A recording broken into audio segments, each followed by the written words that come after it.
الحمد لله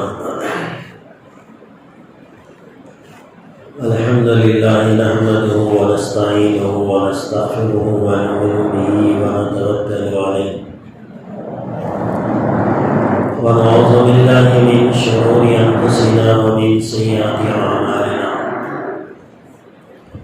من يهده الله فلا مضل له ومن يضلل فلا هادي له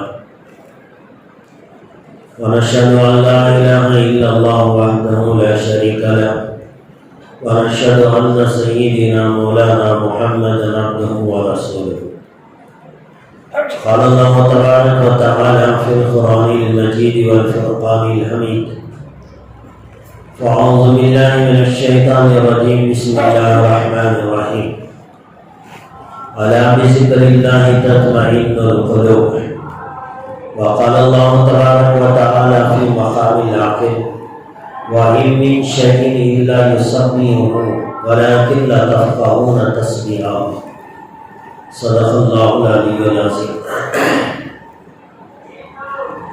معزز سامعین کرام، محترم بزرگوں، عزیز نوجوان ساتھیوں،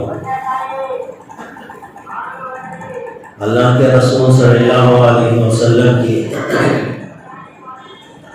ایک مجلس سجی ہوئی تھی. حضرات صحابہ کرام رضوان اللہ تعالی علیہم اجمعین اس میں بیٹھے ہوئے تھے. اللہ کے رسول صلی اللہ علیہ وسلم اپنے صحابہ کو کچھ نصیحتیں کر رہے تھے. ایک قریے کا رہنے والا دیہاتی ریشم کے بنے ہوئے چیزوں سے پہنے ہوئے کپڑے پہن کر اللہ کے رسول صلی اللہ علیہ وسلم کی مجلس میں داخل ہوا.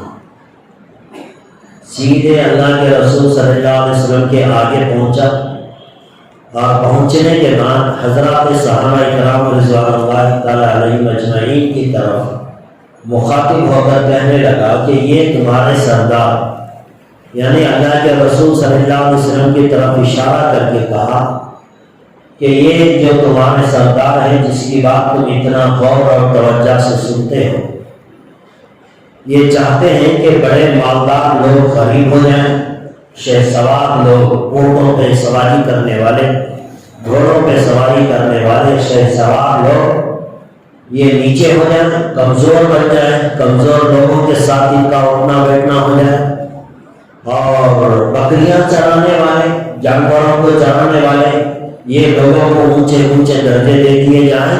یہ آپ کے سردار اس طرح کی باتیں کرتے ہیں. یہ قریے کا رہنے والا دیہاتی آدمی تھا. یہ مجلس میں آ کر اللہ کے رسول صلی اللہ علیہ وسلم کے سامنے حضرت صحابہ کرام کو اس طرح کہنے لگا. اللہ کے رسول صلی اللہ علیہ وسلم نے اپنی جگہ سے اٹھے، اس آدمی کا کرتا پکڑ کر کھینچا اور اس سے کہا کہ تو بتا، یہ جو تو کپڑے پہن رکھا ہے کیا یہ پاگلوں جیسے کپڑے نہیں ہیں اور یہ تکبر کرنے والے انسانوں جیسے کپڑے نہیں ہیں؟ یعنی تیرا لباس بتا رہا ہے کہ تیرا دماغ صحیح نہیں ہے. ایک شریف انسان کے پہننے کے کپڑے نہیں ہیں. بے خدا اور پاگلوں جیسے کپڑے پہن کر، تکبرانہ انداز میں کپڑے پہن کر یہ تو آ کر میرے سامنے یہ بات کہہ رہا ہے.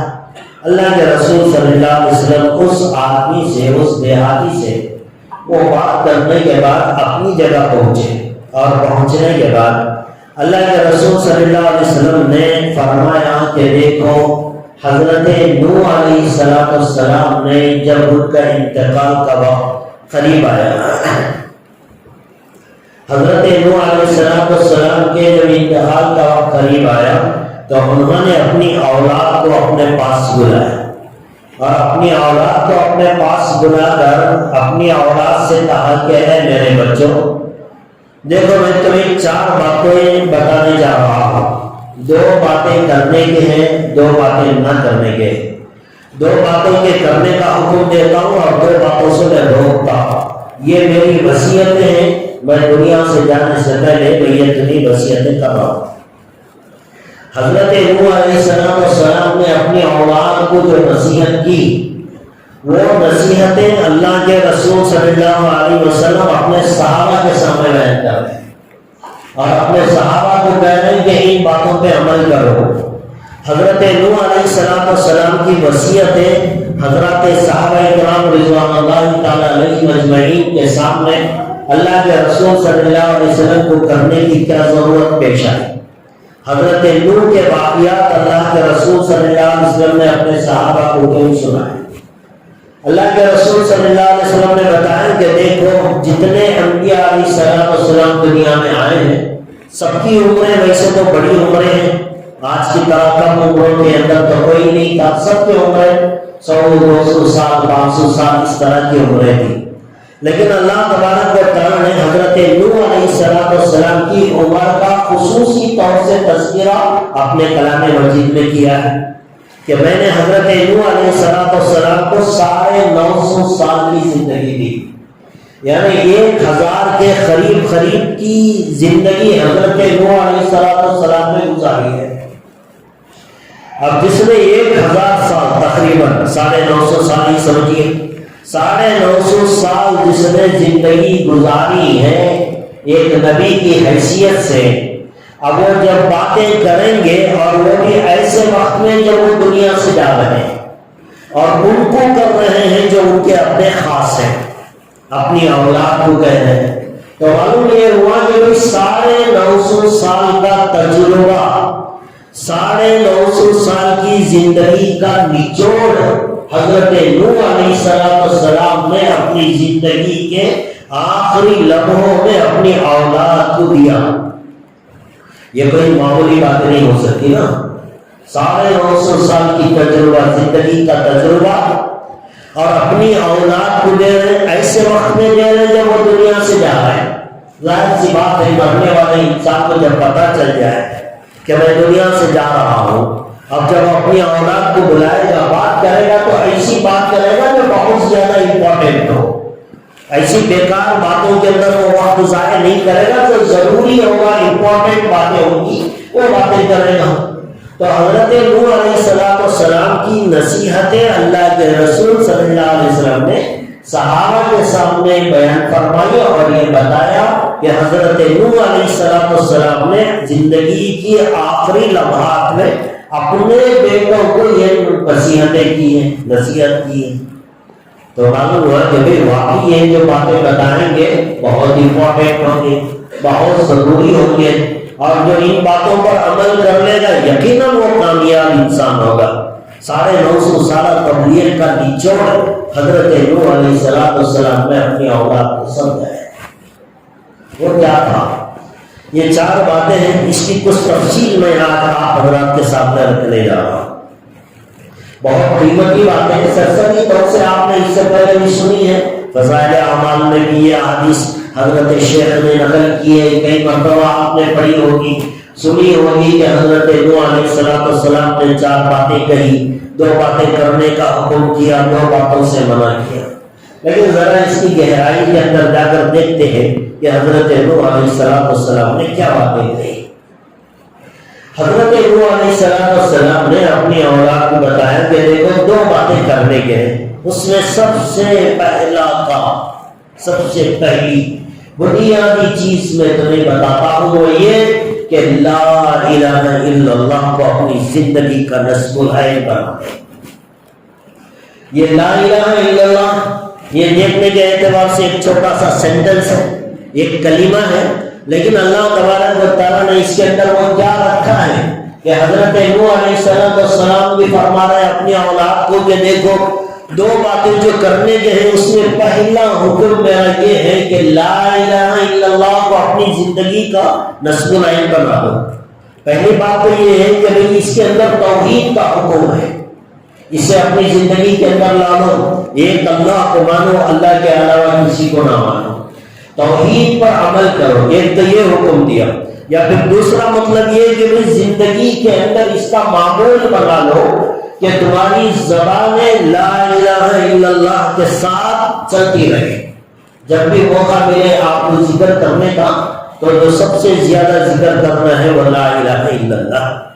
اللہ کے رسول صلی اللہ علیہ وسلم نے ایک حدیث میں ارشاد فرمایا افضل الذکر لا الہ الا اللہ، تمام اذکار میں، تمام ذکروں میں سب سے بہترین ذکر جو ہے وہ لا الہ الا اللہ۔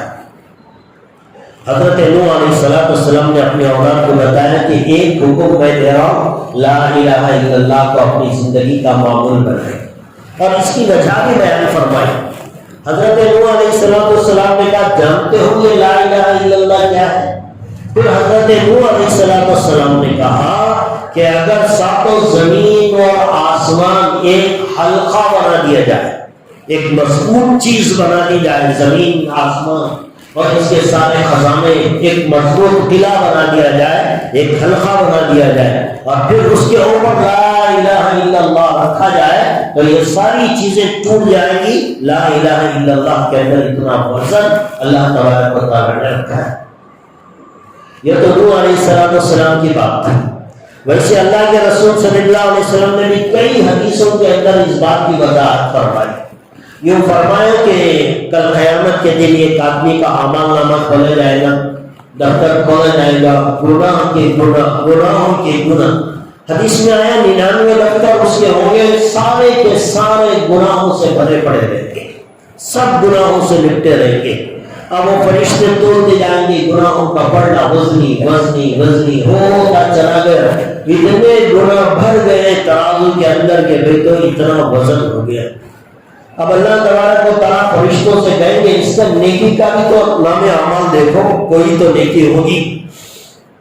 فرشتے کہیں گے نہیں، کوئی زندگی میں نیکی اس نے نہیں کی۔ ہاں ایک چھوٹی سی نیکی ہے، ایک چھوٹا سا پرزہ ہے، کبھی زندگی میں کوئی نیکی کا کام اس نے کیا ہے، وہ ایک چھوٹی سی نیکی ہے۔ اب وہ انسان سوچے گا ایک نیکی کا پرزہ اتنے 99 دفتروں کے مقابلے میں کیا کام آئے گا میرے؟ وہ تو سوچ لے گا کہ اب تو میری ہلاکت یقینی ہے، بربادی یقینی ہے، میں تو ہمیشہ کے لیے جہنم میں جانے والا ہوں، اب تو مجھے کوئی نہیں بچا سکتا، اتنے جو گناہ میری زندگی میں نے کی۔ اب وہ سمجھ رہے گا کہ میں تو ہلاک ہو گیا، برباد ہو گیا، میری بربادی یقینی ہے۔ اللہ تبارک و تعالیٰ اس سے کہیں گے کہ بھی وہ نیکی تلوا لے۔ وہ کہے گا اتنے 99 دفتروں کے مقابلے میں بھلا ایک نیکی کیا کام آئے گی؟ اللہ کہیں گے تیرے اوپر ظلم نہیں ہوگا، تلوا لے، دیکھتے ہیں کیا وزن، کون سا وزن زیادہ ہے۔ اور وہ ایک پرزہ نکالا جائے گا، نیکی کے پردے میں رکھا جائے گا، نیکی کا جو ترازو کا پڑنا ہوگا وہ جھک جائے گا، گناہوں کے 99 دفتر اس کے سامنے ہل کے پڑے رہیں گے۔ اللہ کے رسول صلی اللہ علیہ وسلم کی حدیث ہے یہ۔ اللہ کے رسول صلی اللہ علیہ وسلم نے فرمایا کہ جب وہ دیکھے گا کہ ایک نیکی میں اتنا وزن، اتنا پاور، کہ اتنی زندگی بھر کے گناہ اس کے سامنے ہل کے پڑ گئے، وہ پوچھے گا کہ یہ کیا ہے، اس کے اندر کون سی میری ایسی نیکی ہے؟ فرشتے اس سے کہیں گے زندگی میں ایک مرتبہ اخلاص کے ساتھ تو نے لا الہ الا اللہ پڑھا تھا۔ یہ ایک نیکی کا پرزہ ہے، جب ترازو میں تولا جائے گا 99 دفتر گناہوں کے اس کے سامنے ہل کے پڑ جائیں گے۔ یہ کلمہ انسان کو یقیناً جہنم کی آگ سے بچائے گا۔ اسی لیے بعض اللہ والے کہتے تھے کہ بھئی یہ کلمے کو اپنی زندگی کا معمول بنا لو، زندگی کی آخری سانس تک اسے بچاتے رہو، بچا کے لے جاؤ۔ اگر موت تمہاری اسی کلمے کی بنیاد پر ہو گئی تو پھر آخری کی تمام منزلیں کامیاب ہیں۔ اب اس کے بعد جیت ہی جیت ہے، ہار کا کوئی نام و نشان نہیں، لیکن بچا کے لے جانا ہے، آخری سانسوں تک اس کلمے کو بچا کے لے جانا ہے۔ تو اللہ کے رسول صلی اللہ علیہ وسلم نے اس کلمے کا وزن اور پاور بتایا، اور یہ بھی بتایا کہ اگر دنیا میں کوئی بھی انسان کبھی بھی ایک اللہ کا اقرار کر کے ایک مرتبہ بھی اس کلمے کو اپنے دل سے مانا ہوگا، وہ یقیناً جنت کے اندر جائے گا۔ حضرت ابو ذر غفاری رضی اللہ تعالیٰ عنہ ساتھ میں تھے۔ اللہ کے رسول صلی اللہ علیہ وسلم نے حضرت ابو ذر غفاری سے فرمایا، اے ابو ذر، جو بھی بندہ لا الہ الا اللہ کا اقرار کرے گا، پڑھے گا، وہ جنت میں جائے گا۔ من قال لا الہ الا اللہ دخل الجنہ، جو بھی لا الہ الا اللہ پڑھا وہ جنت کے اندر جائے گا۔ حضرت ابو ذر غفاری رضی اللہ تعالیٰ عنہ نے پوچھا، اے اللہ کے رسول، کیا اگر اس نے زنا کیا ہو یا پھر اس نے چوری کی ہو؟ اللہ کے رسول صلی اللہ علیہ وسلم نے فرمایا، ہاں، اگرچہ اس نے زنا کیا ہو، اگرچہ اس نے چوری کی ہو، یہ کلمہ اسے ایک نہ ایک دن جنت میں ضرور لے کر جائے گا۔ حضرات محدثین اکرام نے بتایا کہ اس کا مطلب یہ ہے کہ زنا ہو گیا، چوری کر دی، گناہ کے کام زندگی میں کر لیے، لیکن لا الہ الا اللہ اس کی زندگی کے اندر تھا، تو یہ لا الہ الا اللہ تو اسے ایک نہ ایک دن جنت میں لے جائے گا۔ رہے باقی گناہ، زنا کاری، چوری اور بدکاری، ان گناہوں کی سزا دی جائے گی یا پھر اللہ اپنے فضل سے معاف فرمائیں گے، سزا ملے گی۔ اس کے بعد بھی اگر اللہ چاہے کلمہ رہے گا تو وہ جنت میں جائے گا۔ ایک موقع ایسا آئے گا آخرت میں کہ اللہ تبارک و تعالیٰ دیکھیں گے کہ فیصلہ کمپلیٹ ہو گیا، جنتی جنت میں چلے گئے، جن لوگوں کو جہنم میں جانا تھا وہ جہنم میں چلے گئے۔ اب فیصلہ ختم ہو گیا ہے، ساری چیزیں آخرت کی طے ہو گئی۔ اللہ تبارک و تعالیٰ فرشتوں کو حکم کریں گے کہ بھئی دیکھو جنت جہنم میں، دیکھو جتنے انسان جل رہے ہیں دوزخ کی آگ میں، ان میں سے کوئی ایک انسان ایسا جس نے کبھی بھی لا الہ الا اللہ پڑھا ہو یا میرا اقرار کیا ہو یا مجھ سے کبھی زندگی میں ایک مرتبہ ڈرا ہو یا اس کے دل میں خیال آیا ہو کہ یہ اللہ ہے، وہی پروردگار ہے، اس طرح کہنے والا اگر ہے تو اسے بھی نکالو۔ اور اسے نکالیں گے فرشتے چن چن کے جہنم کے گڑھے سے۔ اب اسے نکالنے کے بعد اللہ کے سامنے پیش کریں گے، اللہ کہیں گے اسے جنت کے اندر بھیج دو۔ پھر اللہ تبارک و تعالیٰ اللہ کے رسول صلی اللہ علیہ وسلم کو اجازت دیں گے، پھر اللہ کے رسول صلی اللہ علیہ وسلم جہنم میں سے ایک ایک آدمی کو جس کے اندر ایمان نام کی چیز ہوگی اسے نکالیں گے، پھر اسے جنت کے اندر بھیجیں گے۔ فرشتوں کی ڈیوٹی ختم ہو گئی، اللہ کے رسول صلی اللہ علیہ وسلم کی ڈیوٹی ختم ہو گئی، پھر اللہ تبارک و تعالیٰ ایک نگاہ جہنم کے اندر ڈالیں گے۔ اور حدیث میں فرمایا گیا کہ جس کے دل میں دنیا میں ایک رائی کے دانے کے برابر بھی ایمان ہوگا، ایمان کیا ہے؟ لا الہ الا اللہ۔ ایک رائی کے دانے کے برابر بھی اگر کسی کے دل میں لا الہ الا اللہ کا اقرار پایا جائے گا، اللہ تبارک و تعالیٰ اسے جہنم سے نکالیں گے اور جنت کے اندر پہنچائیں گے۔ یہ کلمے کا پاور ہے، یہ کلمے کی طاقت ہے، اسی لیے فرمایا گیا کہ اسے زندگی کا نصب العین بنا لے۔ حضرت نوح علیہ السلام نے اپنی اولاد کو مرنے سے پہلے وصیت کی کہ یہ کلمہ بہت امپورٹنٹ کلمہ ہے، اس سے کبھی غفلت نہ کریں، اپنی زندگی کا معمول بنائیں، اسے اپنا زندگی کا رب اللسان بنا لیں، تقیہ اور کلام بنا لیں۔ آدمی بیکار بیٹھا ہے زبان سے نکلتا رہے لا الہ الا اللہ، لا الہ الا اللہ۔ بیکار دکان میں تجارت میں فرصت ملی زبان سے نکلے لا الہ الا اللہ۔ جس آدمی کو زندگی میں لا الہ الا اللہ کثرت سے کہنے کی عادت ہوگی، مرنے کے وقت اسے اس کلمے کا پڑھنا آسان ہو جائے گا، اسے کسی کی تلقین کرنے کی ضرورت نہیں پڑے گی۔ موت کا وقت آ گیا، بازو بیٹھو کوئی کلمہ پڑھاؤ، اسے تلقین کرو۔ جو آدمی زندگی کا معمول اس کا لا الہ الا اللہ ہوگا، اسے کبھی مرتے وقت کسی دوسرے کے کلمہ یاد دلانے کی ضرورت پیش نہیں آتی۔ تو حضرت نوح علیہ السلام نے ایک نصیحت کی اپنی اولاد کو کہ دیکھو یہ کلمے کو جانو، پہچانو، اسے اپنی زندگی کا معمول بنا لو، یہ میری پہلی نصیحت ہے تمہیں۔ ایک نصیحت ہو گئی، دو باتیں بتائی تھی، دو کرنے کے کام، تو اس میں سے ایک کرنے کا کام یہ کہ لا الہ الا اللہ اپنی زندگی کا معمول بنا لیں، اسے کبھی بھی ہلکا نہ سمجھے، کمزور نہ سمجھے، معمولی نہ سمجھے، یہ بہت زیادہ قیمتی ہے۔ ساتوں آسمان، ساتوں زمین، اس کے خزانے، اللہ کے عرش، اللہ کی کرسی، یہ ساری چیزوں سے زیادہ وزنی کلمہ ہے، کلمہ طیبہ لا الہ الا اللہ محمد رسول اللہ۔ یہ اس کا پاور ہے۔ حضرت نوح علیہ السلام نے دوسری بات کہی، دوسری بات یہ کہی کہ دیکھو دوسری ایک چیز میں آپ کو کرنے کا حکم دیتا ہوں، وہ یہ کہ میں لا الہ الا اللہ کے ساتھ ایک اور کلمہ کا اضافہ کر لو، وہ ہے سبحان اللہ و بحمدہ۔ یہ کلمہ ہے اور اس کلمے کی بھی فضیلت حضرت نوح علیہ السلام نے بتایا۔ حضرت نوح علیہ السلام نے کہا یہ جانتے ہو سبحان اللہ و بحمدہ، یہ کلمہ اللہ کو کتنا پسند ہے؟ تم جانتے ہو؟ حضرت نوح علیہ السلام نے اپنی اولاد کو بتایا کہ یہ سبحان اللہ و بحمدہ، اللہ کی کائنات میں جتنی مخلوق اللہ نے بنائی ہے ساری مخلوق کی عبادت یہی کلمہ ہے۔ جانور، چرندے اور پرندے، اور یہ تو جاندار چیزیں، بے جان چیزیں، ہم سمجھتے ہیں کہ یہ بے جان چیزیں، یہ درخت اس کے اندر جان نہیں ہوتی، یہ لکڑی اس کے اندر جان نہیں ہوتی، یہ پتھر، یہ ڈھیلا، یہ اینٹ، یہ ساری چیزیں، یہ ہوا، اس طرح کی جتنی چیزیں ہم اسے بے جان چیزیں سمجھتے ہیں، یہ چیزیں بھی اللہ کی عبادت کرتے ہیں۔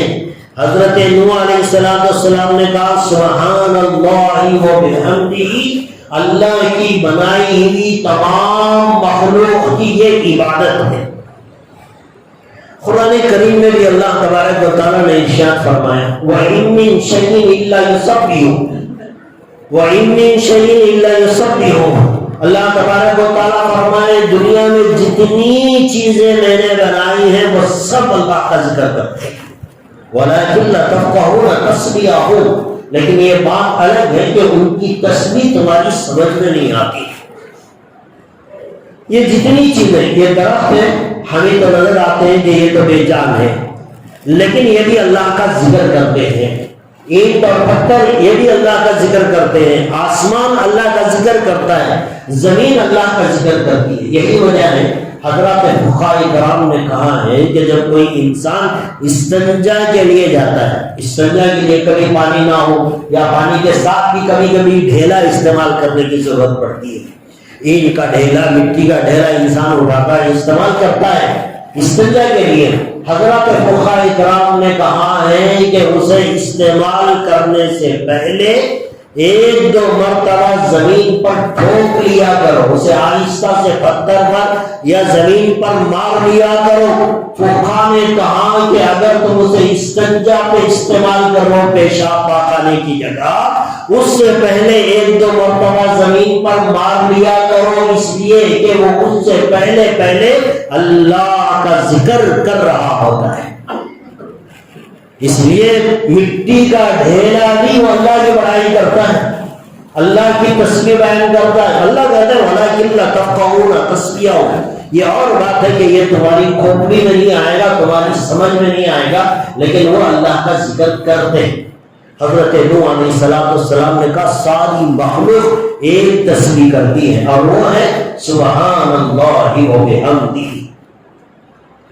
اور دوسری بات حضرت نوح علیہ السلام نے یہ کہی، یہ سبحان اللہ و بحمدہ یہ تو ساری مخلوق کی تسبیح بھی ہے، ساری مخلوق کی عبادت بھی ہے، اور یہ بتایا کہ اسی تسبیح کی بدولت اللہ ساری مخلوق کو روزی عطا فرماتے ہیں۔ ساری مخلوق، اس میں انسان بھی، درخت سے اناج اگتا ہے وہ تسبیح کرتا ہے، وہ تسبیح ان کی سبحان اللہ و بحمدہ ہے، اور وہ جتنا تسبیح کریں گے اس سے اتنا اناج باہر آئے گا۔ ان کی تسبیحوں کی بدولت انسانوں کے لیے بھی روٹی روزی کا انتظام اللہ تبارک و تعالیٰ کرتے ہیں۔ حضرت محدثین اکرام نے اس حدیث کے پیش نظر کہا کہ اگر کوئی آدمی بھی اس تسبیح کو اپنی زندگی کا معمول بنا لے، سبحان اللہ و بحمدہ، اگر کوئی آدمی اس تسبیح کو پڑھنے لگے تو اللہ تبارک و تعالیٰ اس کے رزق کے اندر برکت عطا فرماتے ہیں۔ اگر کوئی روٹی روزی کے چکر میں پریشان ہے تو یہ تسبیح خاص تعلق رکھتی ہے انسان کی روزی سے، انسان کی کیا ساری کائنات کی روزی کا دار و مدار اللہ تبارک و تعالیٰ نے سبحان اللہ و بحمدہ تسبیح کے اوپر رکھا ہے۔ تو حضرت نوح علیہ السلام نے یہ دو باتیں کہی کہ اے میری اولاد، یہ دو باتیں ہیں تمہیں کرنا ہے، ایک لا الہ الا اللہ، اسے کثرت سے پڑھنا ہے، زندگی کا معمول بنا لینا، یہاں تک کہ موت بھی اسی کلمے پر آ جائے، اور سبحان اللہ و بحمدہ بھی روزانہ پڑھ لیا کریں، 100-200 مرتبہ عادت بنا لیں، صبح میں 100، شام میں 100 مرتبہ۔ اس سے انسان کی روزی کا مسئلہ حل ہو جائے گا۔ جب اللہ ساری مخلوق کو اس تسبیح کی بدولت رزق دے رہے ہیں تو ایک انسان اگر اس تسبیح کو پڑھے گا تو اللہ تبارک و تعالیٰ اس تسبیح کی بدولت انسان کے رزق کے مسئلے کو بھی آسان کر دیں گے۔ تو دو باتیں ہو گئی کرنے کے۔ اب دو باتیں حضرت نوح علیہ السلام نے اپنی اولاد کو کہی کہ دو باتوں سے منع کرتا ہوں۔ جیسے یہ دو باتیں کرنے کی تھی، بہت امپورٹنٹ تھی، بہت ضروری تھی، بلکہ بڑی قیمتی باتیں تھیں، تو اب جو دو باتوں سے منع کیا جا رہا ہے وہ بھی بہت ہی بڑی خطرناک ہے۔ اگر اس میں انسان مبتلا ہو گیا تو پھر انسان کی آخرت برباد ہو جائے گی۔ تو حضرت نوح علیہ السلام نے اپنی اولاد کو دو باتوں سے منع کیا۔ پہلی بات، حضرت نوح علیہ السلام نے اپنی اولاد سے کہا کہ دیکھو اللہ کے ساتھ کسی کو شریک مت کرنا۔ اللہ اکیلا ہے، عبادت اسی کی کرنی ہے، اس کے ساتھ ساتھ کسی اور کی عبادت بالکل نہیں۔ اللہ تبارک و تعالیٰ قرآن کریم میں بھی ارشاد فرماتے ہیں ان اللہ لا یغفر ان یشرک بہ ویغفر ما دون ذلک لمن یشاء۔ اللہ فرماتے ہیں بے شک میں چاہوں تو سارے گناہ معاف کر سکتا ہوں، شرک کو میں معاف نہیں کرتا۔ قرآن کریم میں دوسری جگہ اللہ نے فرمایا ان الشرک لظلم عظیم، شرک کرنے والا اپنے آپ پر بہت بڑا ظلم کرتا ہے۔ شرک کرنا کیا ہے؟ ایک اللہ کو ماننا۔ ایک اللہ کو ماننے کا مطلب یہ ہے کہ ہماری امید صرف اللہ کی ذات سے، ہماری جو کچھ امیدیں ہیں وہ ہمارے اللہ سے ہوں گی، اللہ کے علاوہ کسی اور پر ڈیپینڈ نہیں ہونے۔ ہم جو ہوں گے، جس کے اوپر ڈیپینڈ ہوں گے، وہ صرف اللہ کی ذات ہوگی۔ ایک اللہ کی ذات پہ یقین کریں گے، بھروسہ کریں گے تو یہ اللہ کو ماننا ہوگا، اور اگر اللہ کے ساتھ کسی اور پہ یقین، کسی اور پہ بھروسہ کریں گے تو یقیناً یہ شرک کہلائے گا۔ تو دو باتیں ہیں، ایک اللہ کی ذات سے امید ہے، وہ صرف اللہ کے اوپر رکھیں گے، اور دوسری چیز ہے اللہ کے علاوہ کسی کا ڈر، کسی کا خوف۔ ہمارے دل کے اندر اگر ڈر ہوگا تو صرف اللہ کا، اللہ کے علاوہ مخلوق میں کسی کا ڈر نہیں۔ بڑے سے بڑا حادثہ سامنے آ جائے، اللہ کے علاوہ کسی سے ڈرنا نہیں۔ شرک نہیں کرنے کا مطلب یہ ہے، ڈر صرف اللہ سے، امید صرف اللہ سے۔ ہماری آرزویں، ہماری تمنائیں کون پوری کرے گا؟ ہمارا اللہ کرے گا۔ ہماری ضرورتیں کسی اور سے، کسی مالدار پہ ڈیپینڈ نہ کریں، کسی کاؤنسلر پہ ڈیپینڈ نہ کریں، کسی خاندان کے بڑے سرکار پہ ڈیپینڈ نہ کریں اپنی ضرورتوں کو۔ اپنی ہر ضرورت کے بارے میں اللہ پہ ڈیپینڈ کریں، اللہ پہ یقین کریں۔ جس طرح امید صرف اللہ کی جائے گی، ایسے ہی ڈر بھی صرف اللہ کا اپنے دل میں رہے گا۔ اللہ کے علاوہ کسی سے ڈر نہیں۔ زندگی اور موت اللہ کے اختیار میں، عزت اور ذلت اللہ کے اختیار میں، بیماری تندرستی اللہ کے اختیار میں، اچھائی اور برائی اللہ کے اختیار میں۔ جو کرنا چاہے گا وہی کرے گا، اس کے علاوہ کسی سے کچھ نہیں ہونے والا۔ اس کا یقین انسان اپنے دل میں پیدا کرے۔ اگر اپنے دل میں اللہ کے ساتھ ساتھ کسی اور سے کوئی امید رکھے گا، یہ شرک ہوگا۔ اپنے دل میں اللہ کے علاوہ کسی اور کا ڈر دل کے اندر بٹھائے گا تو یہ شرک ہوگا۔ آپ نے تو 10 مرتبہ سنا، میں نے سنا ہے۔ اللہ کے رسول صلی اللہ علیہ وسلم ایک درخت کے نیچے آرام فرما رہے، تنہا ہے، کوئی نہیں، دشمن آتا ہے تلوار نکالتا ہے، اللہ کے رسول سے پوچھتا ہے اے محمد صلی اللہ علیہ وسلم، تیرے آس پاس تو کوئی نہیں، اب اکیلے ہو تم، میری تلوار سے تمہیں کون بچائے گا؟ اللہ کے رسول صلی اللہ علیہ وسلم کی طبیعت میں نہ تھوڑی سی گھبراہٹ، نہ تھوڑی سی پریشانی، پورا سکون، پورے اطمینان کے ساتھ اللہ کے رسول صلی اللہ علیہ وسلم نے فرمایا مجھے بچانے والا میرا اللہ ہے۔ سامنے موت نظر آئے تب بھی بھروسہ اللہ کی ذات پہ۔ یہ نہیں کہ بھی سامنے والے کے ہاتھ پکڑ لے، پیر پکڑ لے، اس سے عاجزی کرے، اس کی منت سماجت کرے کہ بھائی تمہارے علاوہ مجھے کوئی نہیں بچائے گا، اگر تم چھوڑو گے تو میں بچ جاؤں گا. یہ جو ہے شرک ہے. ہمیں نہ تو اللہ کے علاوہ کسی اور کا ڈر چاہیے، نہ اللہ کے علاوہ کسی سے کوئی امید رکھنی چاہیے. مکمل بھروسہ اللہ کی ذات پہ، مکمل ڈر اور خوف اللہ کی ذات پہ، اسے کہتے ہیں ایمان. اس میں کسی دوسرے کا انٹر ہونا یہ شرک کہلاتا ہے. تو حضرت نوح علیہ السلام نے اپنے بچے سے کہا کہ بھئی دیکھو ایک بات یہ بھی یاد رکھو کہ اللہ کے علاوہ کسی کے ساتھ کوئی شریک کا معاملہ نہ کرے، اس لیے کہ شرک اللہ تبارک و تعالیٰ بالکل پسند نہیں فرماتے. شرک کے بارے میں آپ نے دسیوں مرتبہ سنا ہے، احادیث بھی سنی ہے، قرآن کی آیتوں میں بھی اللہ تبارک و تعالیٰ نے کہا ہے. لیکن یہ شرک کے ساتھ ساتھ حضرت نوح علیہ السلام نے ایک اور بات کہی. شرک سے تو بہت سارے بچ جاتے ہیں، شرک سے تو بہت سارے مسلمان بچ جاتے ہیں. چلو کہ یہ نظر آتا ہے کہ ایک آدمی یہاں بھی عبادت کر رہا ہے، دوسری جگہ بھی جا رہا ہے، منتیں مانگ رہا ہے اور اپنے سر کو دیکھ رہا ہے، سجدے کر رہا ہے، یہ سب شرک ہے، یہ تو سمجھ میں آتا ہے. لیکن ایک اور گناہ ہے جسے اللہ کبھی معاف نہیں فرماتے. حضرت نوح علیہ السلام نے کہا اپنی اولاد سے دیکھو دو چیزوں سے جو بچا رہا ہوں میں، بچنے کا حکم دے رہا ہوں، اس میں ایک شرک ہے اور دوسری چیز بتایا تکبر ہے، گھمنڈ ہے.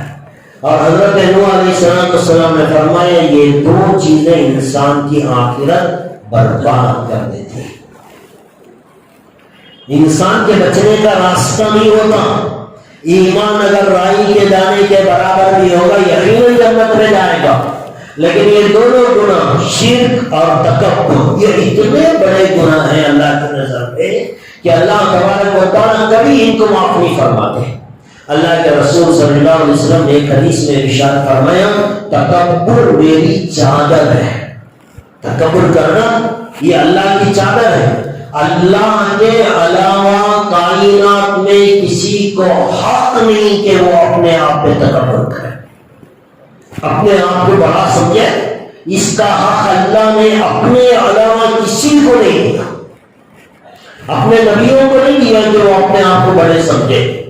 اللہ کے رسول صلی اللہ علیہ وسلم زندگی میں کہا کرتے تھے کہ انا خاتم النبیین، انا امام الانبیاء، کہ میں نبیوں کا امام ہوں، میں ساری نبوت کو ختم کرنے والا ہوں، سارے نبیوں کی امامت میں نے کی ہے. یہ اللہ کے رسول صلی اللہ علیہ وسلم نے کہا. لیکن پھر یہ کہتے تھے کہ ولا فخر، مجھے کوئی فخر نہیں ہے، میں تکبر نہیں کرتا اس بات پہ. تو اللہ کے رسول صلی اللہ علیہ وسلم نے اپنی زندگی میں جب کوئی تکبر نہیں کیا. اللہ کے بعد اگر کوئی ذات اونچی اس کائنات میں اگر کوئی ہے تو وہ میرے اور آپ کے نبی حضرت محمد رسول اللہ صلی اللہ علیہ وسلم کی ذات ہے. جب اللہ کے رسول صلی اللہ علیہ وسلم نے کہہ دیا کہ میں فخر نہیں کر سکتا، تکبر نہیں کر سکتا، تو پھر ان کے امتیوں میں سے کسی کو یہ حق حاصل نہیں ہے کہ وہ اللہ کے ساتھ تکبر کرے. تو یہ تکبر اللہ کی نگاہ میں بہت بڑا گناہ ہے. اللہ کے رسول صلی اللہ علیہ وسلم نے فرمایا، حدیث قدسی ہے، اللہ تبارک و تعالیٰ کہتے ہیں تکبر میری چادر ہے اور جو اسے کھینچنے کی کوشش کرے گا میں اس کی گردن توڑ دیتا ہوں. یعنی تکبر صرف اللہ کر سکتا ہے. اگر کوئی دوسرا کرنے کی کوشش کرے گا اللہ غیر اور اس کی گردن توڑ دیتا ہوں. یہ تو اللہ کی شان ہے کہ وہ تکبر کر سکتا ہے، اس کے علاوہ کسی کو حق حاصل نہیں ہے کہ وہ تکبر کرے. حضرت نوح علیہ السلام جب یہ بات، حضرت نوح کی بات، اپنے بچوں کی جو وصیت کی بات اللہ کے رسول صلی اللہ علیہ وسلم اپنے صحابہ کی مجلس میں کر رہے تھے، جب اللہ کے رسول نے کہا کہ حضرت نوح علیہ السلام نے اپنے بیٹوں کو وصیت کی کہ تکبر نہ کرے، تو حضرات صحابہ کرام میں سے ایک صحابی کھڑے ہوئے اور انہوں نے اللہ کے رسول صلی اللہ علیہ وسلم سے پوچھا، اے اللہ کے رسول صلی اللہ علیہ وسلم تکبر کس چیز کا نام ہے، تاکہ معلوم ہو کہ تکبر کسے کہتے ہیں. اور پوچھنے والے نے پوچھا کیا ہے اللہ کے رسول صلی اللہ علیہ وسلم اچھے کپڑے پہننا کیا یہ تکبر ہے؟ اچھے کپڑے ایک آدمی پہنتا ہے، اللہ نے مال دیا ہے، قیمتی لباس پہن لیتا ہے، تو صحابی نے پوچھا یا رسول اللہ صلی اللہ علیہ وسلم اچھے کپڑے پہننا کیا یہ تکبر ہے؟ اللہ کے رسول صلی اللہ علیہ وسلم نے کہا اللہ نہیں، یہ تکبر نہیں ہے، اللہ نے مال دیا ہے، قیمتی کپڑے پہنو، اچھے کپڑے پہنو، قیمتی کپڑے اور عمدہ کپڑے پہننے سے اسلام نے منع نہیں کیا، اور اللہ کے رسول صلی اللہ علیہ وسلم بھی کہہ رہے ہیں کہ یہ تکبر نہیں ہے۔ پوچھنے والے صحابی نے پھر دوبارہ پوچھا یا رسول اللہ صلی اللہ علیہ وسلم کیا قیمتی جوتے پہننا جس کا تسمہ بڑا عمدہ ہو، عالیشان ہو، قیمتی جوتے پہننا کیا یہ تکبر ہے؟ اللہ کے رسول صلی اللہ علیہ وسلم نے کہا نہیں، یہ بھی تکبر نہیں۔ پھر پوچھنے والے نے پوچھا یا رسول اللہ صلی اللہ علیہ وسلم کسی کے پاس عمدہ سواری ہو، اس کی سواری بہت اچھی ہو، تیز رفتار ہو، بڑا قیمتی گھوڑا رکھا ہے، اونٹ رکھا ہے اس زمانے کے اعتبار سے، تو جس کی سواری اچھی ہو، اچھی سواری رکھنا کیا یہ تکبر ہے؟ اللہ کے رسول صلی اللہ علیہ وسلم نے فرمایا اللہ، اچھی سواری رکھنا بھی تکبر کی نشانی نہیں ہے۔ پھر پوچھنے والے صحابی نے پوچھا یا رسول اللہ صلی اللہ علیہ وسلم کسی انسان نے اپنے آگے پیچھے لوگوں کو جمع کر لیا، یعنی لوگ اس کے ساتھ ساتھ رہتے ہیں، لوگ اس کے پاس بیٹھتے ہیں، لوگ اس کی عزت کرتے ہیں، لوگ اس کی بات کو غور سے سنتے ہیں، یعنی لوگوں کا کسی انسان کے پاس جمع رہنا یا جمع کر لینا کیا یہ تکبر ہے؟ اللہ کے رسول صلی اللہ علیہ وسلم نے فرمایا اللہ، یہ بھی تکبر نہیں ہے۔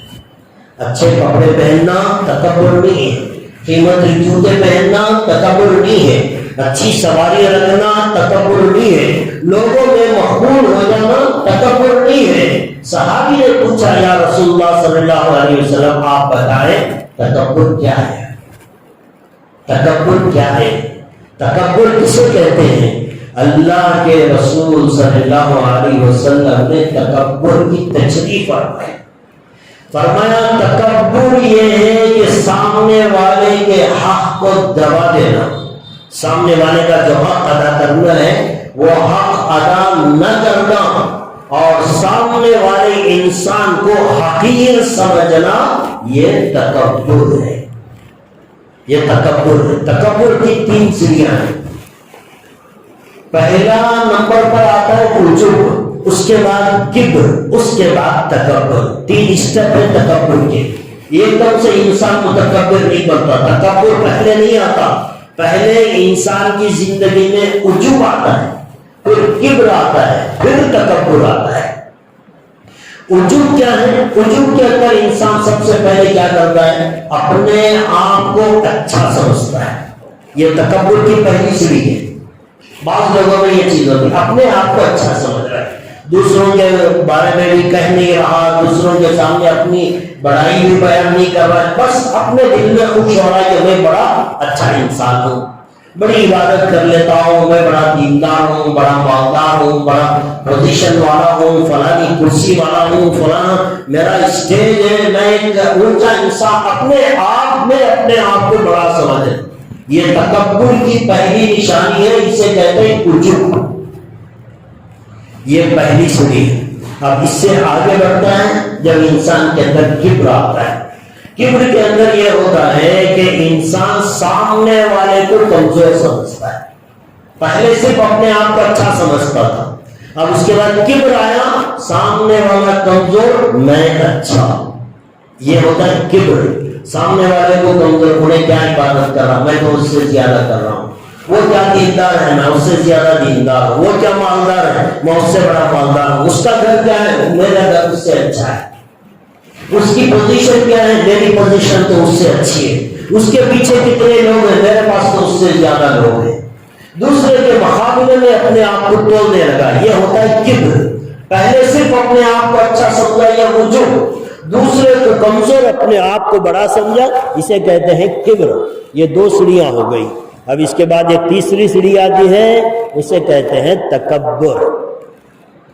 یہ تکبر انسان تیسری سیڑھی میں آ کر کہتا ہے، اور وہ یہ ہوتا ہے کہ بھئی انسان سامنے والے کے ساتھ حقارت سے پیش آتا ہے، میں بڑا، سامنے والے کی کوئی حیثیت نہیں.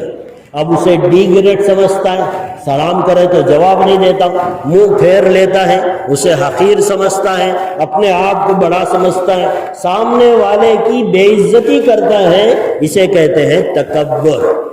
اور یہ تکبر جب انسان کی زندگی میں آتا ہے تو اللہ کے رسول صلی اللہ علیہ وسلم نے ارشاد فرمایا جس کے دل میں رائی کے دانے کے برابر تکبر ہوگا وہ جنت میں داخل نہیں ہو سکتا.